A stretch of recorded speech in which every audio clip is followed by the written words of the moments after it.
Hello दोस्तों, नमस्कार। स्वागत है आपका आपके यूट्यूब चैनल एग्ज़ाम 91 पे। तो दोस्तों देखो, जो कल की हमारी जो क्लास थी उस क्लास में हम लोग अभी तक कंट्रोल यूनिट तक पढ़ चुके थे और आज जो है हम लोग उसके आगे मेमोरी यूनिट में आएंगे। मेमोरी यूनिट में बहुत सी चीज़ें होती हैं, इन सभी चीज़ों को हम लोग देखेंगे, पढ़ेंगे और उसके बारे में आज बात करेंगे कि क्या क्या होता है, क्या क्या क्वेश्चंस बनते हैं और इनको कैसे क्या करना चाहिए, कैसे समझना चाहिए। ये सारी बातों को हम लोग आज पूरी तरीके से विस्तारित रूप से देखेंगे।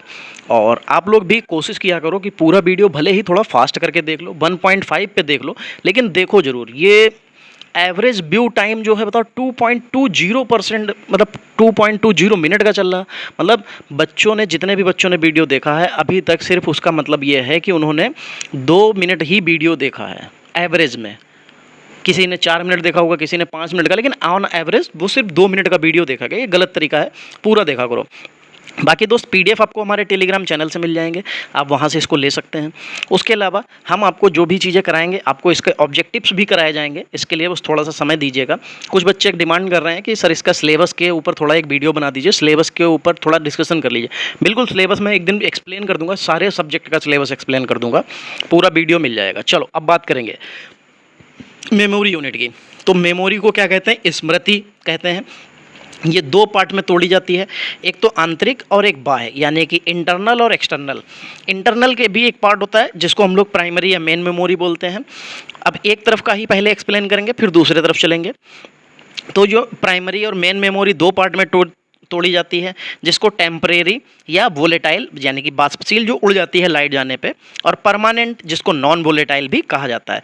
जो हमारी जो वोलेटाइल मेमोरी होती है उनमें रैम आता है और कैश मेमोरी आता है। रैम 2 तरीके की होती है, एक तो स्टैटिक और दूसरी डायनेमिक। इनके भी तौर तरीके क्या क्या होते हैं, इनका क्या क्या काम होता है, आगे सब बताया जाएगा। फिर जो नॉन वोलेटाइल होती हैं, नॉन वोलेटाइल में रोम आता है, रोम में हमारे प्रोम होता है, ई प्रोम होता है, डबल ई प्रोम होता है। इनकी आगे फुल फॉर्म्स क्या काम है इनके सारे बताए जाएंगे। फिर इसको जो सेकेंडरी वाले होता है, इसको सेकेंडरी स्टोरेज डिवाइस या ऑक्सिलरी भी कहते हैं। कई बार ये ऑक्सिलरी के वर्ड फॉर्म में पूछा जाता है, तब दिक्कत हो जाती है। ये 2 पार्ट में तोड़े गए, सीक्वेंशियल एक्सेस और डायरेक्टेड एक्सेस। सीक्वेंशियल एक्सेस की बात करेंगे तो ये यहीं पे खत्म हो जाएगा। कहाँ पे? ये मैग्नेटिक टेप मिलता है। लेकिन जो डायरेक्ट एक्सेस होता है ये 3 पार्ट में तोड़ा जाता है, मैग्नेटिक डिस्क, ऑप्टिकल डिस्क और इलेक्ट्रॉनिक स्टोरेज। मैग्नेटिक में आपका फ्लॉपी डिस्क आ जाता है और हार्ड डिस्क। हार्ड डिस्क के कई प्रकार होते हैं, जैसे जिप डिस्क, डिस्क पैक और जो विंचेस्टर पैक होता है। ऑप्टिकल डिस्क की बात करेंगे तो ये हमारे 5 तरीके के होते हैं। कौन कौन से? कॉम्पैक्ट डिस्क जिसको सीडी बोलते हैं, डिजिटल वर्सेटाइल डिस्क जिसको डीवीडी बोलते हैं, सीडी रॉ होता है, आरडब्ल्यू होता है जिसको रीराइट कहते हैं, सीडी रोम होता है और ब्लू रे डिस्क होता है, जो कि ब्लू रे डिस्क सबसे बड़ी डिस्क मानी जाती है। इसमें ज़्यादा मेमोरी ले लेती है अपने साथ में। फिर ये इलेक्ट्रॉनिक स्टोरेज जो होते हैं, इसमें आपका फ्लैश मेमोरी आता है, जैसे पेन ड्राइव वगैरह जो होते हैं। देखो, ये मेमोरी कार्ड हो गया और पेन ड्राइव इसमें शामिल किए जाते हैं। किसमें? फ्लैश कार्ड में, फ्लैश स्टोरेज में। ये पूछे जाते हैं हमसे पेपर में, फ्लैश स्टोरेज कई बार पूछा गया है। फिर देखो, यहाँ पे तो थ्योरी लिखी है, आप इसको समझने के लिए एक बार पढ़ लेते हैं कि जब भी हम कभी कंप्यूटर के सिस्टम में मेमोरी के बारे में बात करते हैं तो उसमें किस मेमोरी की बात की जाती है। तो इसका मतलब होता है कि हम प्राथमिक, यानी कि जो मेन मेमोरी या प्राइमरी मेमोरी की बात कर रहे हैं। ठीक है। जब सेकेंडरी मेमोरी की बात आती है तो ये क्या होता है, जिसे स्टोरेज डिवाइस भी कहा जाता है। इसका उपयोग क्या होता है? भविष्य में उपयोग के लिए डेटा, आपके जो निर्देश होंगे या जो आपके परिणाम होंगे, इनको स्थायी रूप से संग्रहित करने के लिए सेकेंडरी स्टोरेज का इस्तेमाल किया जाता है। ठीक, आपको पता है, अभी ऊपर भी मैंने बताया था कि जो हमारी मेमोरी होती है इनको 2 पार्ट में तोड़ा गया है। एक तो इंटरनल या प्राइमरी या मेन मेमोरी कहा जाता है, फिर दूसरी वाली को एक्सटर्नल, सेकेंडरी या ऑक्सिलरी मेमोरी कहा जाता है। फिर अब मेन चीज़ आते हैं हम लोग किस पे, जिसको आंतरिक, प्राथमिक या मुख्य मेमोरी, यानी कि इंटरनल, प्राइमरी या मेन मेमोरी कहते हैं। इसको क्या, कैसे होता है, इसका क्या क्या काम होता है, अब हम लोग इसके बारे में बात करेंगे। देखो, जब हम लोग कभी भी कंप्यूटर को जब भी पहली बार जब चालू किया जाता है, जैसे कंप्यूटर आपका बंद है, अगर हमने उसको चालू किया है तो वहाँ पे आपको मॉनिटर पे कुछ ना कुछ लिख के आता है, जैसे उसको जो मैसेज कहते हैं या संदेश कहते हैं, वही लिखा हुआ है कि तो हम मॉनिटर पे कुछ संदेश दिखाई देते हैं। ये संदेश हमें कहाँ से मिलेंगे? तो ये प्राथमिक मेमोरी, यानी आपकी जो मेन मेमोरी होती है, ये प्राइमरी मेमोरी होती है, ये उसमें स्टोर्ड होते हैं, ये वही दिखाई देता है। फिर प्रोसेसिंग से पहले डेटा व प्रोग्राम को प्राथमिक मेमोरी में लोड किया जाता है, क्योंकि जब हम लोग कभी भी क्या करेंगे, प्रोसेसिंग करेंगे। प्रोसेसिंग कैसे करेगा? प्रोसेसिंग ऐसे डायरेक्ट तो करेगा नहीं, उसके लिए भी वो डेटा को सबसे पहले कहाँ भेजा जाता है? आपके मेन मेमोरी, प्राथमिक मेमोरी या आपकी प्राइमरी मेमोरी में। फिर सीपीयू को पढ़ने व लिखने के लिए, जो कार्य करने के लिए प्राथमिक मेमोरी के साथ सीधे इंटरेक्ट करेगा। ठीक, ये याद रखना। बाकी प्राथमिक मेमोरी के 2 पार्ट होते हैं, आइए उसके बारे में बात कर लेते हैं।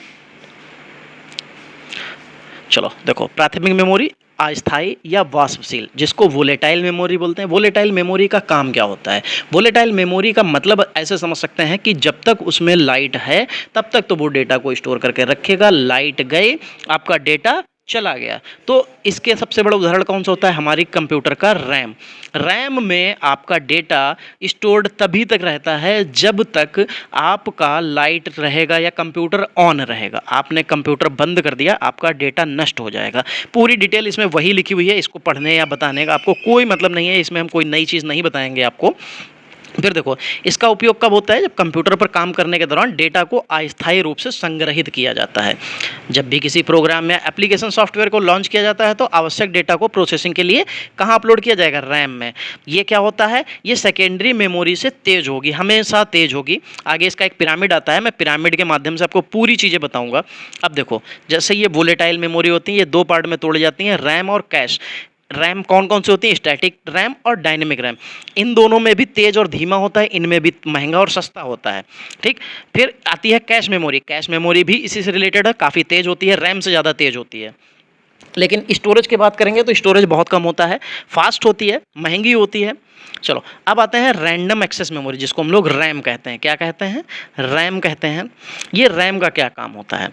ठीक है, ये हमारी मेन मेमोरी होती है, ये नॉन वोलेटाइल होती है। इसके बारे में अभी आपको बताया, वही चीज़ लिखी है, इसमें और कुछ भी नहीं लिखा होगा। देखो, इसका पूरा नाम बताया गया, ये कई बार पूछा गया है। ठीक है, ये नाम हमने अंडरलाइन किया है, ये कई बार पूछा गया है।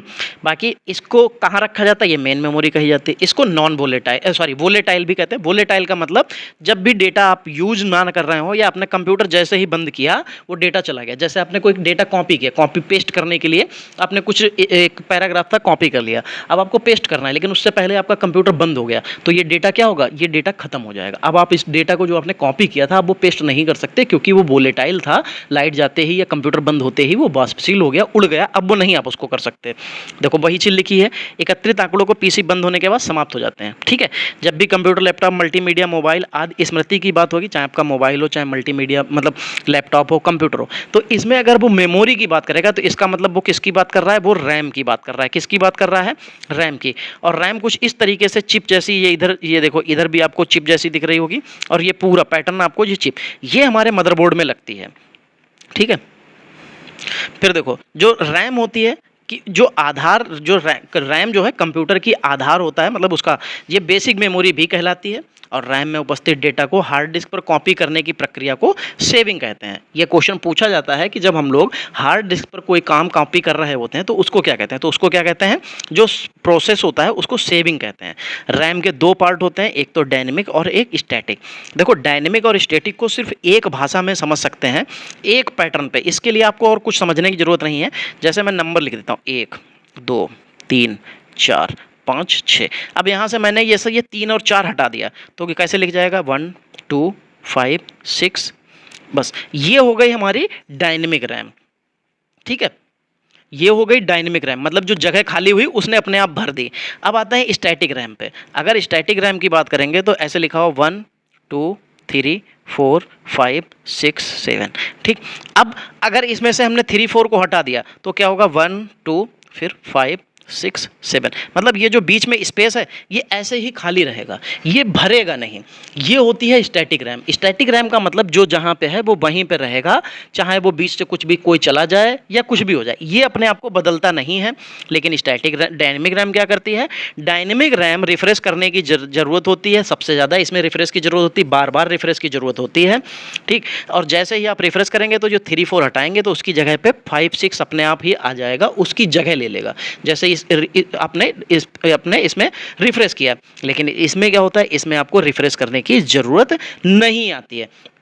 आप इससे ऐसे समझ सकते हैं बहुत आसानी से कि स्टैटिक रैम में अगर कोई भी चीज़ आपकी बीच से ख़त्म भी हो जाएगी या निकाल लेंगे तो वो उसको वहाँ पे उसकी जगह भरने की ज़रूरत नहीं है, ना वो खुद से जगह भरता है। ये देखो, ये स्टैटिक रैम के पैटर्न लिखा था, पीछे डायनेमिक रैम भी बनी है, आप वहाँ पे देख स्थैतिक हैं।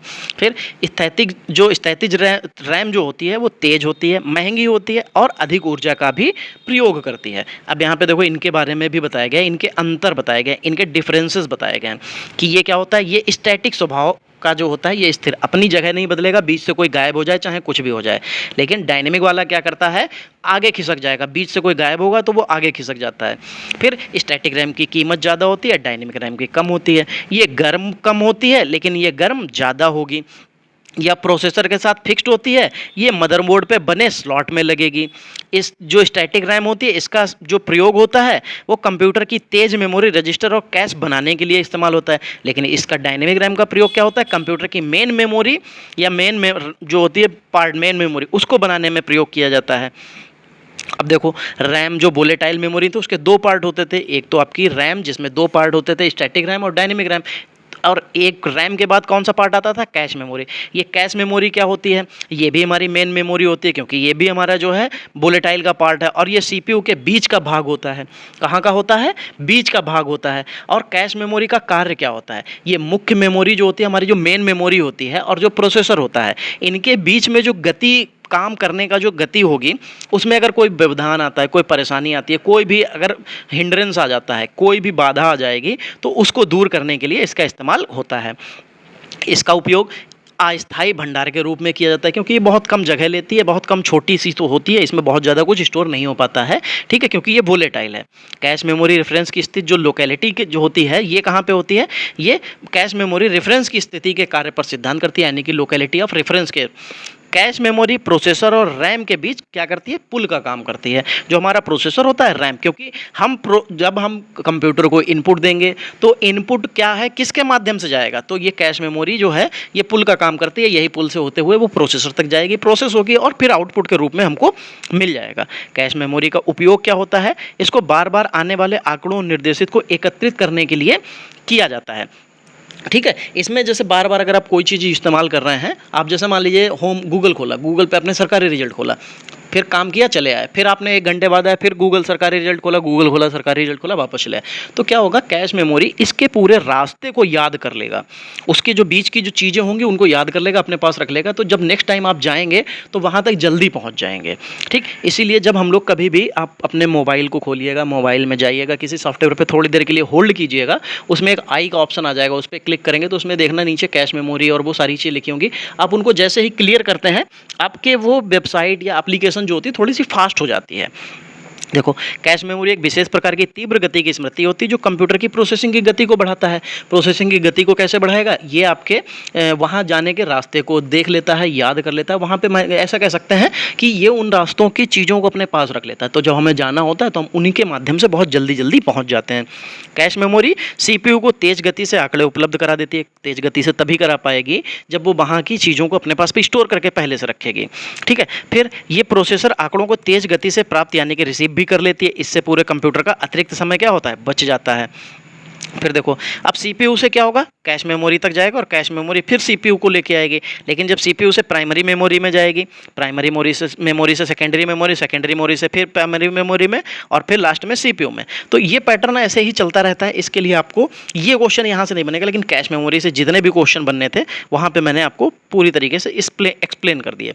अब देखो यहाँ पर आ जाओ, क्या लिखा हुआ है, स्थायी मेमोरी। स्थायी मेमोरी क्या होता है, इसको नॉन वोलेटाइल कहते हैं। नॉन वोलेटाइल मतलब जो उड़े नहीं, लाइट भी चली जाए तो आपके कंप्यूटर में सेव रहे। जैसे आपका कंप्यूटर के डी डाटा ई में या एफ में जितने भी आपकी डायरेक्टरी बनी होंगी वहाँ पे सेव रहेगा। आपने कोई मूवी डाल रखी, वो परमानेंट वहीं पे सेव रहे, तो वो नॉन वोलेटाइल हो गए। आपके मेमोरी कार्ड में, आपके पेन ड्राइव में, आपकी CD में, आपके DVD में, ये सब नॉन वोलेटाइल हो गए। इनमें डेटा लाइट जाए चाहे कुछ भी हो, ये आपका खत्म नहीं होगा। तो देखो इसमें वही चीज़ लिखी है, सुरक्षित रखने के लिए लगातार विद्युत सप्लाई की आवश्यकता नहीं होती है। अब लाइट रहे या ना रहे, आपका डेटा खत्म नहीं होगा। अर्थात जिस मेमोरी में विद्युत सप्लाई बंद होने पर डेटा नष्ट नहीं होता उसको गैर वाष्पशील या नॉन वोलेटाइल कहते हैं। इसके उदाहरण की बात करते हैं तो देखो नॉन वोलेटाइल के 4 पार्ट वहाँ भी बताए गए थे, रोम, प्रोम, ई प्रोम या डबल ई प्रोम, ठीक। इनकी सबकी फुल फॉर्म्स भी आगे हम लोग चर्चा कर लेंगे। तो देखो रोम की बात करेंगे तो रोम में क्या होता है, रोम को हम लोग क्या कहते हैं, रोम ROM, तो रीड ओनली मेमोरी। इसका पूरा नाम रीड ओनली मेमोरी होता है और ये एक नॉन वोलेटाइल मेमोरी का उदाहरण होता है, ठीक। अगर इसमें हमारा लाइट भी चली जाए तो हमारा क्या होता है, या कंप्यूटर बंद हो जाए तो इसका डेटा नष्ट नहीं होता है, ये सुरक्षित रखती है। रोम को कंप्यूटर निर्माण के समय ही कंप्यूटर में क्या कर दिया जाता है, फिट कर दिया जाता है। ठीक, रैम और रोम दोनों हमारे कंप्यूटर जब बनाया जाता है तब उसमें फिट कर दी जाती हैं। ऐसा नहीं कि आप रोम बाद में लगा सकते हैं, बाकी चीज़ें और बाद में लग जाती हैं। अब जैसे ये देखो रोम, ठीक है, जैसे आपके कंप्यूटर में, लैपटॉप में या कहीं पे भी कैसे लिखा होता है तो वहाँ पे लिखा होता है 2 GB रैम, 2 GB लिखा होगा और 500 GB HDD लिखा होगा या 1 TB HDD लिखा होगा या इस तरीके से। तो वहाँ पे 5 GB 4 GB का जो आपका रैम होगी वो लिखा होता है। तो रैम अलग होती है, HDD जिसको कहते हैं वही रोम का होता है। चलो फिर देखो यहाँ पे रोम के बारे में कुछ बताया जा रहा है कि रोम की खास बात यह है कि इसमें एकत्रित जो मतलब कलेक्ट आंकड़ों में कोई परिवर्तन नहीं किया जा सकता है। आधारभूत इनपुट आउटपुट तंत्र यानी कि बेसिक इनपुट आउटपुट सिस्टम जिसको हम लोग बायोस कहते हैं, इसके नाम का एक प्रोग्राम रोम का एक उदाहरण होता है जो कंप्यूटर को ऑन होने पर उसकी सभी इनपुट और आउटपुट डिवाइसेस का निरीक्षण यानी कि इंस्पेक्शन करता है और उसके नियंत्रित कंट्रोल करने का कार्य करता है। बायोस आपको आगे के अभी चैप्टर्स में हम पूरे अच्छे तरीके से पढ़ाएंगे। आप ऐसे समझ सकते हैं, बायोस का बेसिक काम ये होता है कि जब हम कंप्यूटर को ऑन करते हैं तो कंप्यूटर ऑन होने पर उसमें सारे फंक्शंस चल रहे हैं या नहीं चल रहे हैं, इनपुट और आउटपुट की जितनी भी डिवाइसेस हैं वो काम कर रही हैं या नहीं कर रही हैं। कंप्यूटर को ऑन होने के लिए रैम रोम आप पूरी तरीके से काम कर रहा है या नहीं, वो पूरा एक प्रोसेस चेक कर लेता है, फिर उसके बाद ऑन कर देता है। अब आते हैं हम लोग प्रोम पे। प्रोम की फुल फॉर्म क्या होती है, प्रोग्रामेबल रीड ओनली मेमोरी। जब तक रीड ओनली मेमोरी है प्रोग्रामेबल है। ये भी एक हमारी परमानेंट मेमोरी है, इसको नॉन वोलेटाइल भी कह सकते हैं। और ये क्या होता है, प्रोम जो होता है ये OTP यानी कि वन टाइम प्रोग्रामेबल होता है। इसमें एक बार आपने अगर प्रोग्राम कर दिया, अब ना तो आप इसको बदल सकते हैं ना कुछ कर सकते हैं, इसमें आप परिवर्तन नहीं कर सकते हैं। किसी प्रोग्राम को केवल एक बार भंडारण किया जा सकता है, लेकिन ना तो इसे मिटाया जा सकता है और ना ही इसे परिवर्तित किया जा सकता है। देखो ठीक वही चीज़ आ गई। तो वन टाइम प्रोग्रामेबल का मतलब है एक बार ही आप उसमें कुछ कर सकते हैं। प्रोम का उपयोग मुख्यतः माइक्रो कंट्रोल, वीडियोग्राम और मेडिकल डिवाइसेस जो हाई डिफिनेशन मल्टीमीडिया HDMI जिसको बोलते हैं, इनमें प्रयोग किया जाता है इसका। ठीक है, प्रोम कुछ इस तरीके की बनावट होती है उसकी, इससे आपको अभी मतलब नहीं है। अब देखो यहाँ पे ई प्रोम की अगर बात करेंगे तो ई प्रोम में क्या होता है, electronic programmable read only memory होता है, सॉरी इरेजेबल होता है, इलेक्ट्रॉनिक सो डबल ई वाले में आता है। फिर erasable programmable read only memory. अब अगर इसमें इरेजेबल लग गया तो इसका मतलब हो गया कि अब इसमें हमारा जो भी डेटा होगा हम उसको इरेज भी कर सकते हैं, उसमें कोई भी परिवर्तन कर सकते हैं, उसको हटा सकते हैं, परिवर्तन कर सकते हैं, आसानी से हो जाएगा। तो देखो क्या लिखा हुआ है, ई प्रोम एक गैर परिवर्तनशील स्मृति यानी कि नॉन वोलेटाइल मेमोरी है। ई प्रोम को अगर हमें हटाना है और उसमें से कोई भी, तो अल्ट्रावायलेट किरणों से ही हटा सकते हैं। और इसमें इसको इसीलिए इसको नाम भी दिया गया है अल्ट्रावायलेट ई प्रोम, क्योंकि अगर हमें इसमें परिवर्तन करना है तो अल्ट्रावायलेट किरणों से ही उसमें परिवर्तन होगा। देखो ई प्रोम में आंकड़ों को मिटाया जा सकता है अथवा इसे फिर से लिखा जा सकता है। ई प्रोम में आंकड़ों को मिटाने के लिए अल्ट्रावायलेट लाइट का इस्तेमाल होता है, तभी हम उसको मिटा सकते हैं। फिर देखो ई प्रोम में जो आंकड़े होते हैं उनको इरेज कर सकते हैं, उनको दोबारा से भी लिख सकते हैं। इसके लिए एक विशेष आपको क्या होता है, एक स्पेशल डिवाइस की ज़रूरत है। देखो वन स्पेशल डिवाइस की ज़रूरत होती है। इसे हम लोग क्या कहते हैं, प्रोम प्रोग्रामर कहते हैं या प्रोम बर्नर। बर्नर का मतलब होता है कोई चीज़ बनाना, प्रोग्रामर का मतलब होता है उसमें मतलब एडिट वेडिट करना, और बर्नर का मतलब होगा उसको उसमें जोड़ देना या पीछे वाली चीज़ों को ख़त्म करना, इस तरीके की। तो ई प्रोम प्रोग्रामिंग प्रक्रिया को बर्निंग कहते हैं, जो उसकी प्रोग्रामिंग प्रक्रिया होती है उसको बर्निंग। अब देखो ई प्रोम कुछ इस तरीके की होती है, आप देखेंगे तो आपके कंप्यूटर में ये देखने को लगे हुआ मिल जाएगा आपको। फिर यहाँ पे आते हैं, फिर लिखा हुआ है डबल ई प्रोम। तो डबल ई का प्रोम का क्या मतलब होता है, electrically erasable programmable read only memory. ठीक, इसकी ये फुल फॉर्म होती है, बहुत बार पूछी गई है ये फुल फॉर्म, तो आप लोग इसको अपने दिमाग में डाल लेना। तो जो डबल ई प्रोम होता है ये भी एक तरीके की परमानेंट मेमोरी होती है, नॉन वोलेटाइल मेमोरी होती है, वही नीचे भी लिखा हुआ है। इसका जो प्रयोग होता है कंप्यूटर में जो निम्न मात्रा के आंकड़े होते हैं इनको स्टोरेज करने के लिए किया जाता है। ई प्रोम भंडारित किए गए प्रोग्राम को मिटाने अथवा संशोधित करने के लिए युक्तियों की आवश्यकता पड़ती है। भाई इलेक्ट्रॉनिकली इरेजेबल है, इरेजेबल है तो सिंपल सी बात, आप इसमें डेटा पुराना जोड़ भी मतलब हटा सकते हैं, नया डेटा ऐड भी कर सकते हैं। देखो ई प्रोम को फ्लैश मेमोरी भी कहते हैं। फ्लैश मेमोरी एक क्या है, पोर्टेबल सेमीकंडक्टर मेमोरी है जिसमें रैम और रोम दोनों की विशेषताएँ जो होती हैं वो उपस्थित होती हैं। इसका मुख्यतः उपयोग कहाँ किया जाता है, अनुसंधान में किया जाता है। ठीक है, अब ये कुछ इस तरीके की बनावट की होती है, इससे ज़्यादा कुछ आपको इसमें बताने वाला नहीं है। तो देखो आज मैंने कोशिश की है कि मैं थोड़ा जल्दी पढ़ा पाऊँ, लेकिन चैप्टर चीज़ें होती हैं उनको बताना पड़ता है तो थोड़ा समय लग जाता है, लेकिन इसका एक पार्ट और आएगा, ये चैप्टर पूरा फिनिश हो जाएगा। उस चैप्टर को फिनिश करने के बाद इससे रिलेटेड जो पेपर में आए हुए क्वेश्चंस हैं वो वन लाइनर के तौर पे मैं आपको एक वीडियो में प्रोवाइड करा दूंगा, या जो कहीं पे भी इस तरीके के क्वेश्चंस पूछे होंगे वो आपको वन लाइनर में दे दूंगा। चलिए दोस्तों, आज के लिए इतना ही। अगर आपको ये वीडियो अच्छा लगा हो तो चैनल को सब्सक्राइब जरूर कर लीजिएगा और वीडियो को शेयर जरूर कर दीजिएगा। चलिए मिलेंगे अगली क्लास में, तब तक के लिए जय हिंद दोस्तों।